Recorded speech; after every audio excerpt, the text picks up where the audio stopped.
Hi everybody, we are going to get started this morning. I'm excited to see everybody today. We are going to start with a quick icebreaker and make sure that we are ready to roll. And our icebreaker this morning is going to be, what is your digital parenting style? And so I know for me, I have a very specific way that I like to work with my kiddos.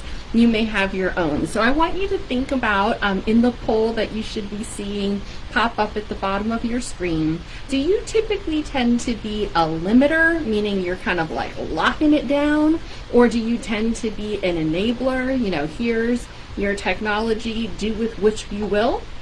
Or do you tend to be a mentor where you're kind of working with your students side by side in the process of using technology? So go ahead and pick the one that you think is for you. I'm definitely choosing mine here on the screen as well.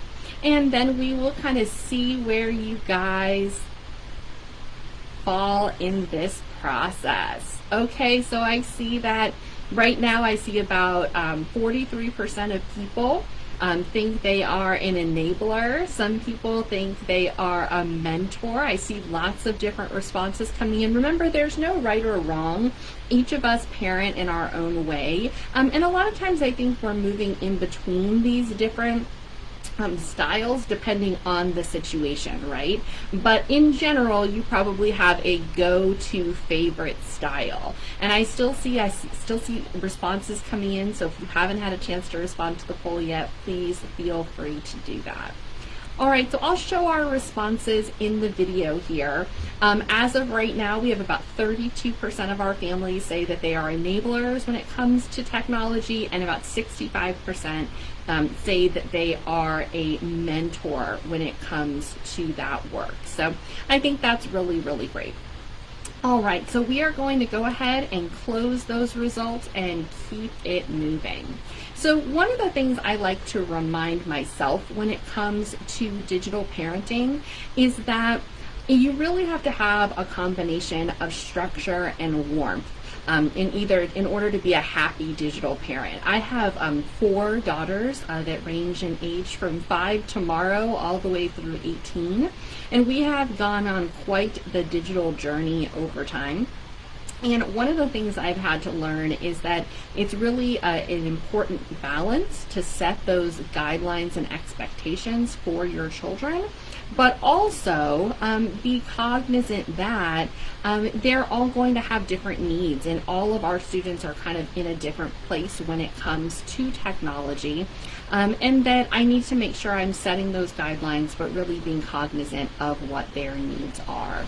So today we're going to go through some of these different pieces, and you're going to think about how you can understand some common challenges for digital parenting, and also learn about some of the district's digital citizenship opportunities, so you're kind of aware of what they are going to be exposed to when they're at school.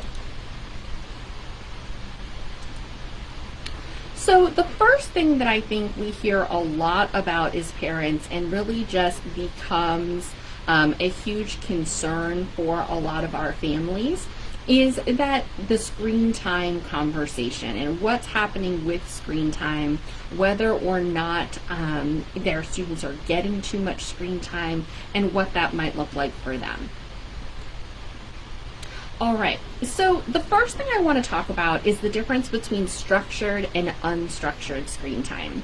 One of the things people have asked me since we went one-to-one in 2013 is, don't our kids get a lot of screen time during the school day? And what's really, really important to understand about screen time is that there is a difference between structured and unstructured screen time. And I just want to say a quick good morning to Shannon, Cindy, and Steph in the chat box. Thanks so much for joining us, ladies. So when it comes to all of the research that we tend to hear about screen time, that research is really about unstructured screen time. And when it comes to our toddlers, right, and our young people, there is a desire often to really think about unstructured screen time and kind of its evils, if you will. And this is a graphic I grabbed from one of my favorite resources for toddlers about screen time. And you can see here that in this example, you have a family who is using technology for 3+ hours a day. They're using it unsupervised. They're using it as a babysitter. This child is passively watching without doing any sort of entertainment, if you will, or any engagement in the activity. And the parent is even letting the child use it during meals. So they're talking and the child's using it during meals, and there's no child lock on the device. And that's really, I think, what we would consider to be unstructured. And we know that that type of screen time can have really negative consequences for our students and for their well-being, for their cognitive development, even for their mental health. But what's really, really important to know and understand about screen time is that the kind of screen time that we're using inside of school is not unstructured. Structured screen time is when our students have rules and limits set around their screen time, when our teachers or our parents are involved in the screen time with them, when they're sitting next to them, watching or interacting. When students are using their screens when they're talking and engaging with others, whether that's talking online or talking physically face-to-face. And when they're using it for educational content. So I just want to reiterate that there is no evidence really that structured screen time is bad for kids. What there is a lot of evidence around is that unstructured screen time is really detrimental for students. So as a parent, it's really important to think about how you can be involved in that process with your students, and how you can set some of those boundaries like this parent here did, where she said no screens at the table. When we're using our screens together, it's going to be when we're talking and engaging. We're going to set rules and limits, and we're going to use it for a certain amount of time in the evening. Now, another really common question we get from parents is, well, what exactly is the number of minutes or hours kids need to be able to use the internet? And the answer to that is not quite as simple as one might think, and the screen time guidelines have actually changed and evolved over time quite a bit. So for example, if your child is between 0 and 18 months old, if you have any of those littles at home, there's really no screen time recommended at that age, except for video chatting. And I do want to remind our families that screen time doesn't just include tablets and cell phones and computers. It also includes things like televisions, right? That's like the OG of screen time. And so it's important to think about screens kind of holistically. Ages 2 to 5 as having a limit of 1 hour per day. And again, that's that limit of unstructured screen time. And so that's really important for us as our families to be aware of. We definitely want for our students to engage in that high quality programming and engage in activity with your children as they would apply it to the real world around them. We also definitely want to be aware that as our students are getting older, for example, ages 6 and up, that we need to continue to place consistent limits on time spent on using social media, but that there is not, and I repeat, not a specific time limit that students need to be on social media or on a specific thing with their screen or not. And so that's really important for us to understand, that as our students get older, we need to be able to be flexible and think about our unique needs of each student as we are considering how often they should be on the screen. So one thing I want to make sure that you are aware of is that some of our providers, including Spectrum, Comcast, CenturyLink, AT&T, T-Mobile, Verizon, Sprint, they allow you to set screen time limits for mobile devices and for internet service for our students. So for example, those students who you may want to have only 1 hour, let's say, of screen time a night, you can set that up with your provider, and your child's phone might be able to automatically turn off during after that time is set, or after they've spent enough time in a certain for example, app like YouTube.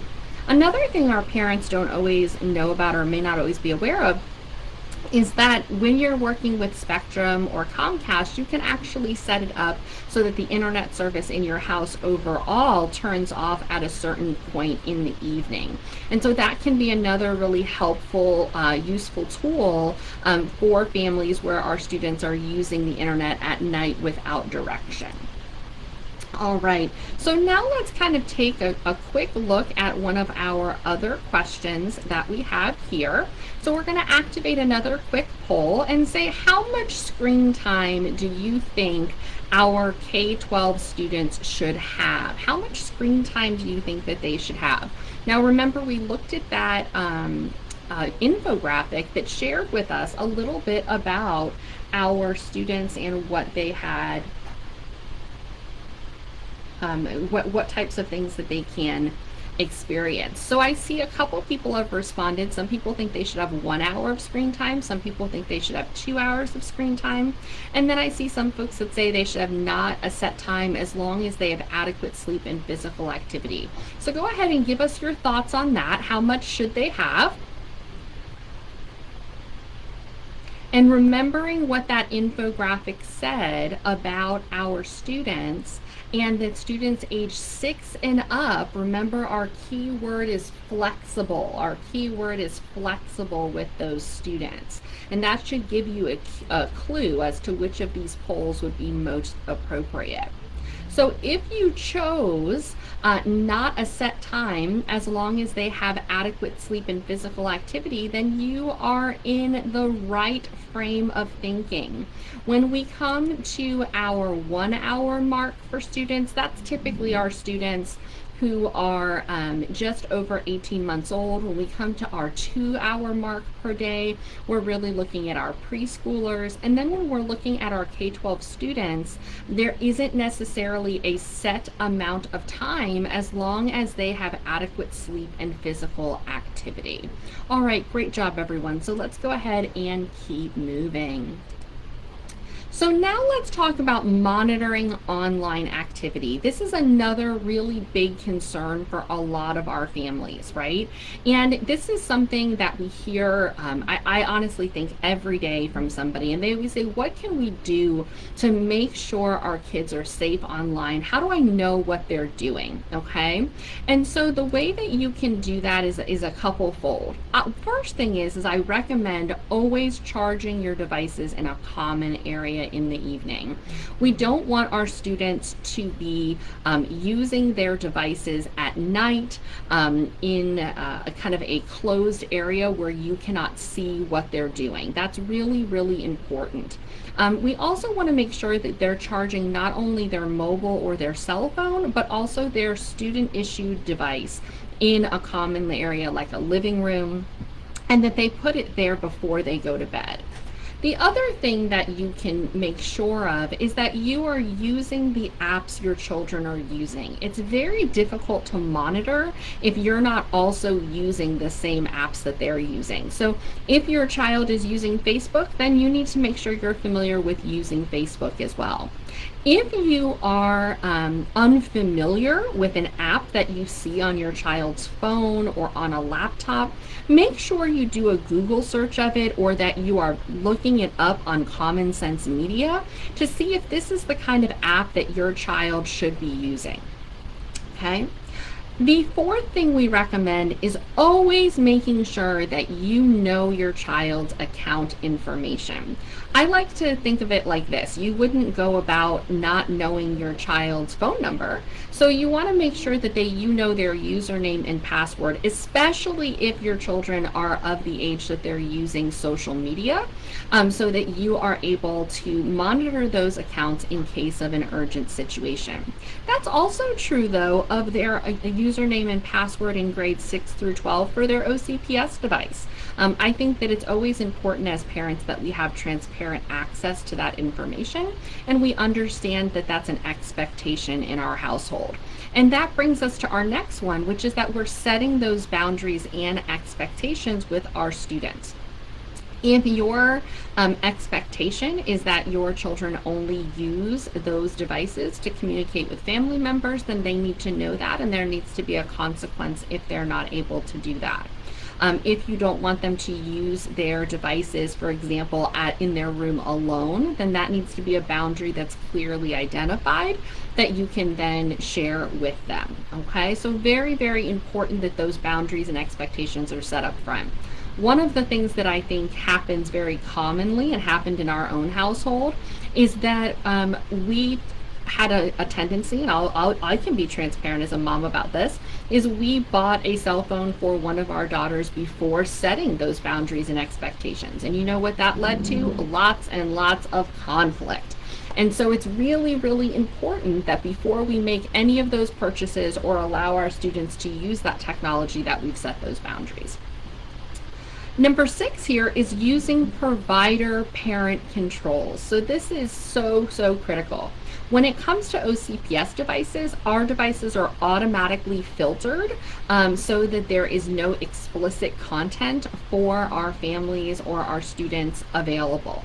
But with a home device or a cell phone, you have the ability to set those parental controls. For example, you have the ability to set the age that you may want the content to be filtered from, or to prevent your students from downloading explicit content. And so it's very, very important. If you're not using that on an Apple device or an Android device today, please give your cell phone provider a call and have them guide you through how to set that up. You can also set up those provider parent controls, however, on a internet service, for example, through Spectrum or Comcast, where they are able to also allow you as a parent to be in the driver's seat and make some decisions about the type of content that can be used or streamed on your device. So along those same lines, a common question we get from our families is that should they go ahead and install one of those parent control devices? Oh, that's a tough one, right? Should you get one of those apps like Net Nanny or any of those other pieces? I think as a parent that if you're going to do that, you need to be transparent with your child that you're doing it and that it is not a surprise. We always want to make sure that our students are aware that we are going to monitor them, that we're going to hold them accountable just like we would if we were supervising them playing with a friend in our house, and that this is going to be something that happens. And once we do that, then I think it is okay to be able to use that parent control app. I think it's important, though, that we always make sure that we respect our students' privacy and that we make sure that we are not kind of gone over the edge with monitoring and we are kind of listening in on every conversation. Sometimes a helpful way to avoid that is to set up certain keywords in a parent control app that alert you when something is coming up that would really concern you, rather than having to watch all of the time. So that's something that you can think about. So far, great ideas and content. Now here is something that is super important to remember. And if you know of another hidden app that you have seen on your child's phone, please go ahead and put that in the chat for us, okay? But there are 4 types of hidden apps that you definitely need to be aware of as a parent.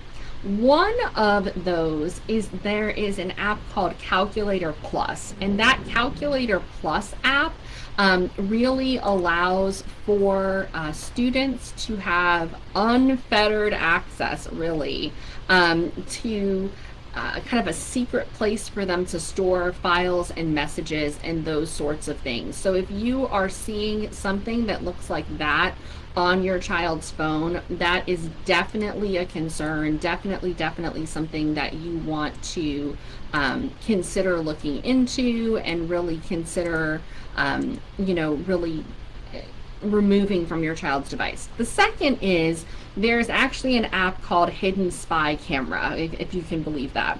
And that Hidden Spy Camera app allows your children to do just that, which is have a camera kind of on in the background that can be recording images of others. So definitely something to be concerned with there. Also, there is a kind of something called a second text messaging app. That's not the name of the app, but it's one of the things that you can be concerned about. And these are apps that allow for anonymous messaging, and so they are ways that students sometimes try to avoid being monitored by parents by putting on a second text messaging app that isn't captured in a normal way or their parent might not be aware of. And then the last one is a fake GPS. Sometimes if you notice your child has a second app on their phone that looks like a map and isn't Apple Maps or Google Maps, this might be a fake GPS. And what this does is it allows for a student to set a PIN and pretend that they are in a different location and share that with their families so that they can pretend they're in a different place than you may think they are. And that can be a really scary thought. So one way to avoid that is to make sure location sharing is enabled on your child's mobile device, so you're not reliant on them telling you where they are. So those are 4 types of hidden apps to definitely be aware of. Also, a great thought that I see here in our comments is that one great way to keep these apps from showing up is to set up their phone permissions where you have to ask for apps. That is 100% true. I think that's a great idea. One challenge can be as students get older, however, once a child turns 13, their account is turned into an adult account by Google and Apple. And so unless they're part of a family plan, all of the restrictions will basically be removed from that account and they're treated as an adult. And so it's really important that we start to set those boundaries and expectations with our kiddos, because there will come a point where we won't necessarily be able to prevent them from doing that. But 100% agree that I have those same sorts of things set up with my own younger children. So one thing you might not know, which I think is so helpful, is that as a parent, you can look at your child's internet history on their OCPS device. And one of the things parents always say to me is, well, can't they delete that history? And the answer is no, they cannot delete that history. It will be there forever and ever and always. And it's also something that will be accessible by our information technology department or school administration if requested. And so it's really, really important that our students are aware of that. So now let's start talking a little bit about social media. And social media is such a controversial topic among our families and among our students. And so we know that there's a lot of concern, rightfully so, among parents about the different things that are out there in the world for social media. So as a mom of 3 teenage girls, spend quite a lot of time in the social media world. And there are some different platforms that you definitely need to be aware of. While Facebook is definitely the OG of platforms, it is definitely not where our teenagers are, even though it is the most used platform in the world. There are quite a few other options for our young people, including Instagram, TikTok, YouTube, and Snapchat. The older platforms like Twitter, Facebook, LinkedIn, even Tumblr tend to be used by older adults, but the ones you definitely want to make sure that you're aware of and up and interested in are Snapchat, Facebook, Twitter, Instagram, and TikTok. So definitely, if you don't have an account for all of those as an adult, you should make one so that you're aware when your children get to that age frame of what they might need to be engaged in. Now, there are some other apps that you definitely want to be out on the lookout for, okay?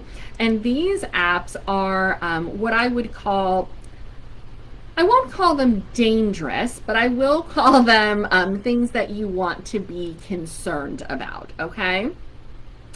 So let's take just a second here. And we are going to go through each of these apps so that you're aware of what you should be looking for.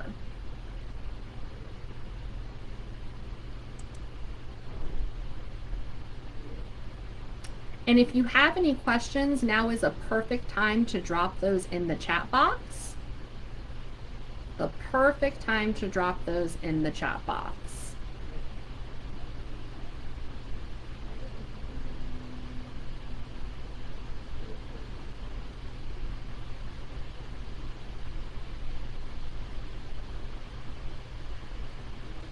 Okay, so the first app that we're going to talk about is called Lipsy. And so these Lipsy apps, this is one of those messaging apps that allows for anonymous messaging on your child's device. And so that's going to be a really important one for you to be aware of. And so with Lipsy, it is 17 and up. And so even if you don't have those app controls set on your child's iOS or Android device, then they might be able to download this device. And again, this looks just like this question mark Lipsy. And so what this does is it allows for students to put a Lipsy link on their Instagram account so they can receive anonymous feedback on their posts. And it also allows students to easily erase their chat history, which means they might be tempted to engage in some risky behavior. The next one is called Telenym, and it's this pink one that looks kind of like a bag. And it is rated ages 13 and up, but we do recommend that anyone under the age of 15 really needs parenting permission. And this is, again, another anonymous text messaging app. And this text messaging app currently has over 10 million users, 10 million users. And while Telenym monitors for inappropriate content, there is some concerns about some of the content that is up there. You can block certain words or block certain messages, but there has been some instances of cyberbullying connected with that account, okay? The next one we're going to talk about is called Holla, or you might think about it as Holla. This one is also 13 and up, and this is one where users can engage in live video chats with strangers like FaceTime. So if you see one that looks like this on your child's phone, this is definitely one that you want to be concerned about. Several reviews mention users doing inappropriate things on this sort of app, and it does tend to have a lot of adults, so something that you want to be aware of as a parent. Kik is one that is very popular among teenagers. It is ages 13 and up. And it's used currently by 1/3 of American teens. So over 30% of teens in our countries use it. One of the reasons that it's been in the news recently is because of cases involving online predators. The company that makes Kik offers a safety guide for parents, and so that's definitely a place where if you've allowed your child to use Kik, you want to make sure that you're up on all of the safety protocols there. WhatsApp is also one that is very popular among students and adults. It is also rated 13 and up, and it is ranked number 13 on the list of Apple's most popular apps. This allows students to send unlimited messaging and photos without worrying about data limits, which is one of the reasons that they love it. But a challenge is that they can also share their locations while messaging. And if your children aren't careful, they may be doing that inadvertently. So the good news is that they can turn that feature off, and we definitely recommend that they turn that feature off so that they're not inadvertently sharing their physical location with others. All right, this next one is called Telegram, and it is for ages 16 and up. So that's important because if you have a middle schooler or a younger high schooler, you definitely want to make sure that they're not using something that is not rated for their age. Telegram allows students to send text, images, and videos. It's also a free app, and it has an entire section that is focused on secret messages, and you can use certain stickers and plugins in those messages, which you may want to review as a parent. All right, this one is called BitLife. And so BitLife is similar to what you might have been familiar with if you are a parent who grew up in the 90s as The Sims. It is a text-based life simulator app where children or the users are asked to make adult choices. And so this is I think a concern for some parents because the choices that are being presented within this app are definitely not ones that we would want our younger children to make. So here's what Common Sense Media says about this specific app. It says, while older teens and adults who understand the tongue-in-cheek approach and mature content may find humor in this app, it's definitely not appropriate for kids and younger teens. So if you see that app pop up on your child's phone, definitely have a conversation. Make sure that you're looking inside of that app and that you've made a decision about if that's appropriate for your child. Discord is for ages 13 and up and is very, very popular among the video gaming community. In fact, many colleges and universities use Discord, for example, Valencia College, for esports and clubs. So it's not an inherently bad app. It has over 100 million users that can use it for voice and texting. But because it is primarily used by adults, it is a place where there could be potential interactions with strangers. And so users can send direct messages to each other, and it is important for families to be aware of who your children are talking to on that app. So just be aware there is a risk of that sort of inappropriate content. Now this last one you're probably going to think is pretty funny that I'm putting up because you're like, Google Docs, what could possibly be wrong with Google Docs? Well, inherently nothing, right? It's what we do with our word processing. But a lot of students use Google Docs to have back and forth chat conversations with each other. So they might literally just be typing back and forth the same way you and I might have been passing back and forth a piece of paper in high school English 20, 30 years ago. And so if you are noticing that your child's not using a lot of other text messaging apps, or suddenly all of their chat information seems to disappear, check out their Google Docs and their Google Drive because they may be using it there. And that's an important thing for you to be aware of as a parent. All right, so did you know, here's another did you know. Did you know that high school students in OCPS can use social media platforms with parent permission on our devices? Yep, it's true. And this started a few years back because a lot of our high school teachers and student governments utilize things like Facebook and Twitter and Instagram to be able to share information with students on campus. And so every year, our district provides parents the ability to opt in or out of using social media at the high school level through our parent technology media information consent form. And if parents give consent, then students can access things like YouTube, Facebook, Twitter, Pinterest, Instagram, LinkedIn, etc. They cannot currently access TikTok, on our campuses or Snapchat. So what are some things you can do to try to assist our students in being safe online with social media? Well, first of all, observe app age limits, right? We want to make sure that our students are not on social media before age 13, which is when the vast majority of social media platforms turn on for students, except for TikTok, which is age 12.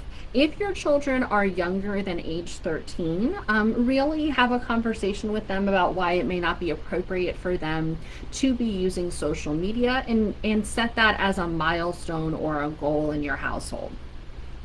2, once your child reaches the age of being able to use social media, require them to keep their accounts private. That means that people who are strangers can't find them and ask them to be friends or follow them. It's very common for students to want to keep their profiles public so that they can get more followers, but that's also where they meet strangers, and it can be very dangerous. So we want to make sure their accounts are private.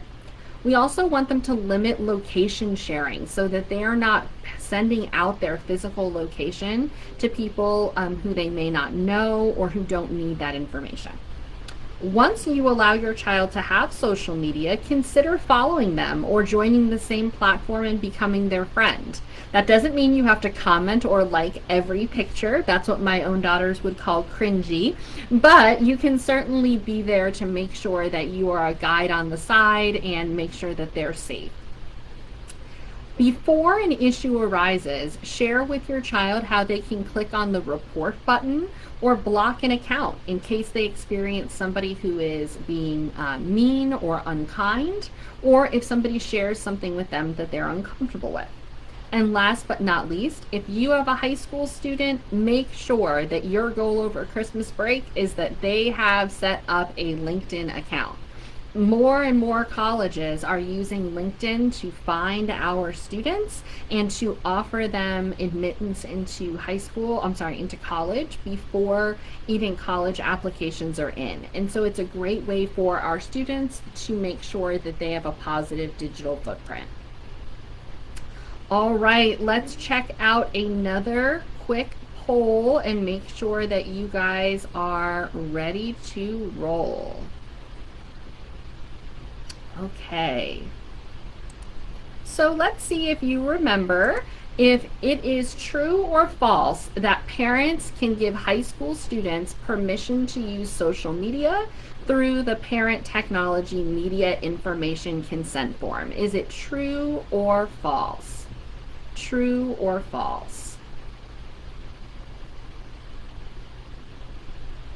True or false that you're going to be able to give permission for high school students to use social media?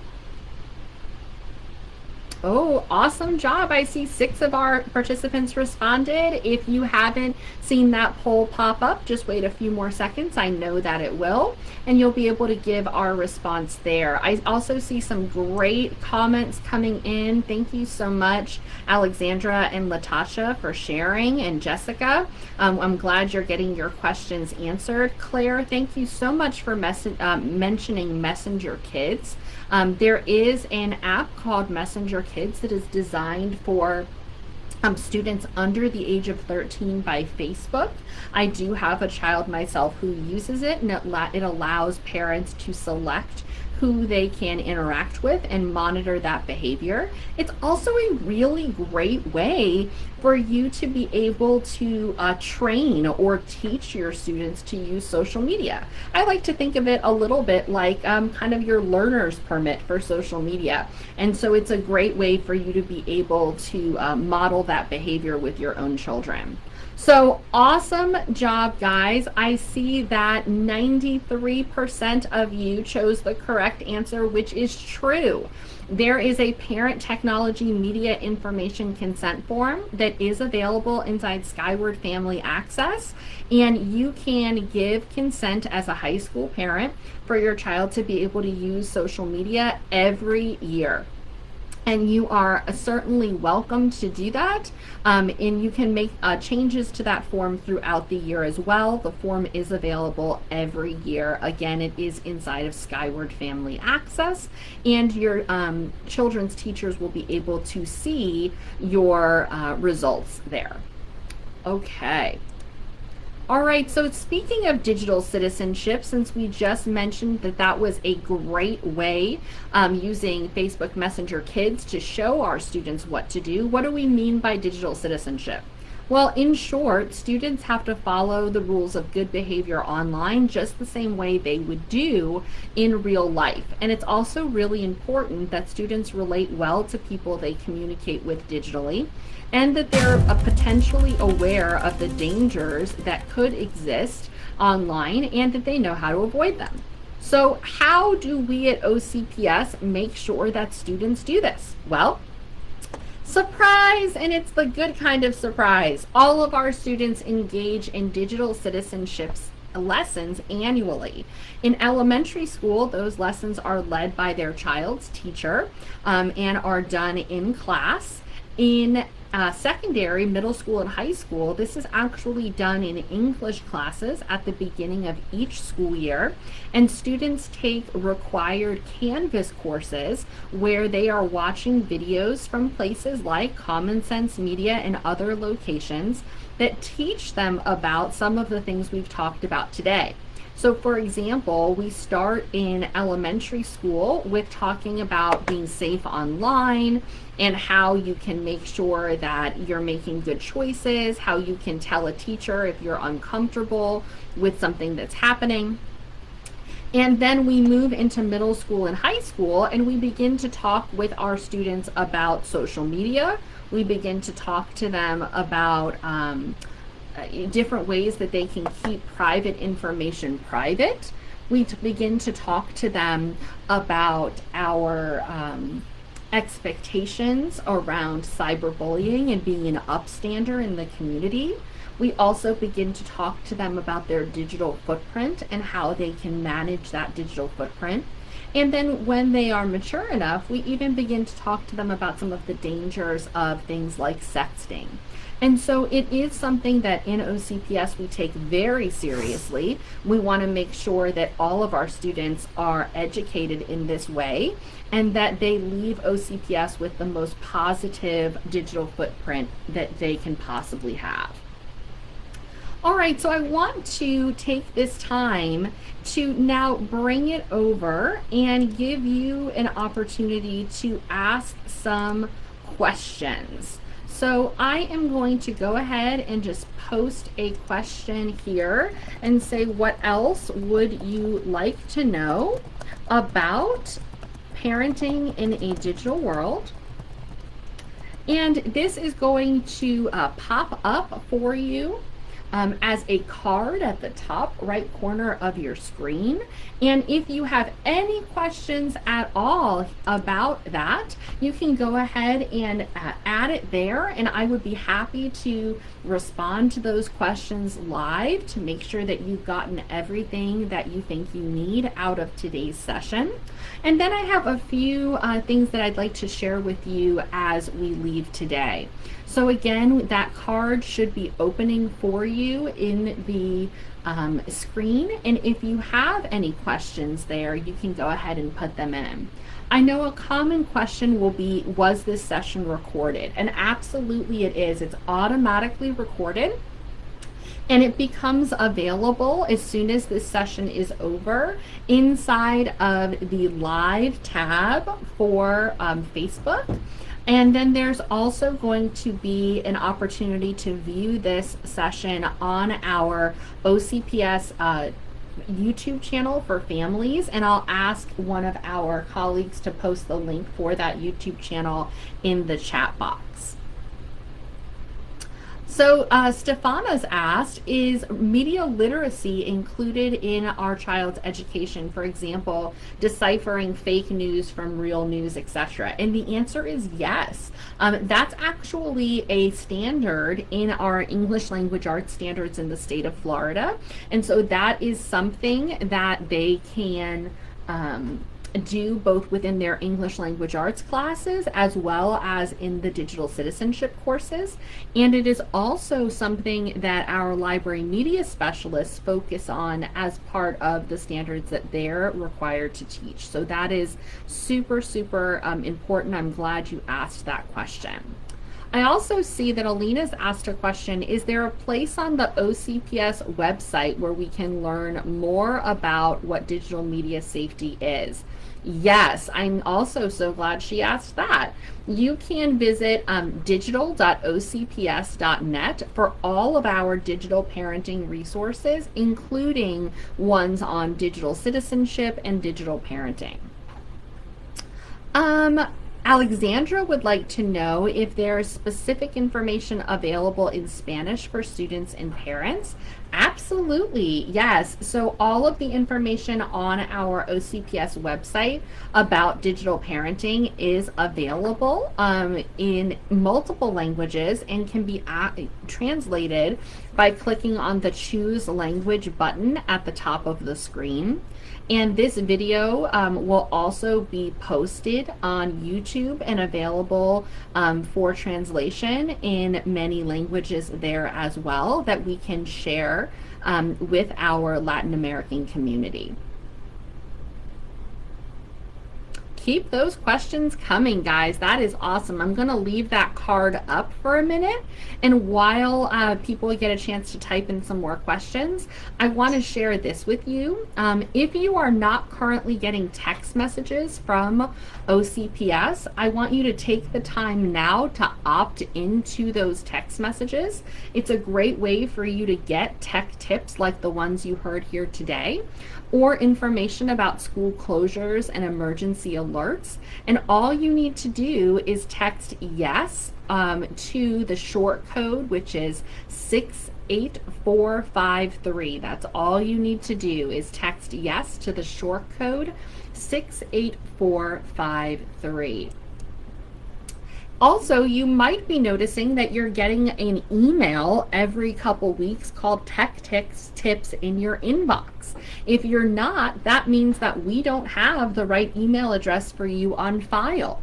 And every 2 weeks on a Saturday morning, you'll see this pop in, and it is going to give you up-to-the-minute information about what you might need to be doing in your child's life to be able to monitor them online and engage fully in their digital learning experience. So if you do not get those in your inbox now, please reach out to your child's school to make sure that they have the correct email address for you and your child's other parent. We also have 2 more great parent workshops coming up for you next week. The first one is called It's a Great Idea, Building a Network of Support at Your Schools. And this one is designed specifically for parents of students participating in the Exceptional Student Education Program. And if you're a new parent to a student participating in that program, this is definitely the workshop for you. Then we also have another workshop coming up that is bilingual in English and Spanish. That's coming up on December 8th, called Dealing with Challenges and Finding Community Resources. And this is perfect for families that are looking for help at the holidays and looking for information about different resources that are available in our community to make life just a little bit easier right now.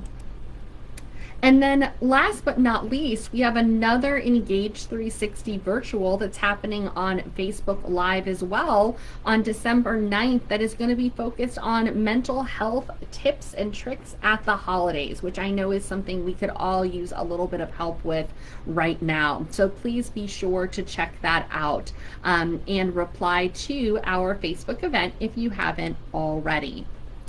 So if you do have any additional questions, please make sure you pop them in the card or in that comment box. And if you do ever need any support from me, my name is Marielle Milano. I'm the Director for Digital Learning Outreach with Orange County Public Schools, and you can reach me anytime at marielle.milano@ocps.net, on Twitter at milano.ocps.net, or by visiting us on our website at digital.ocps.net for any of our available resources.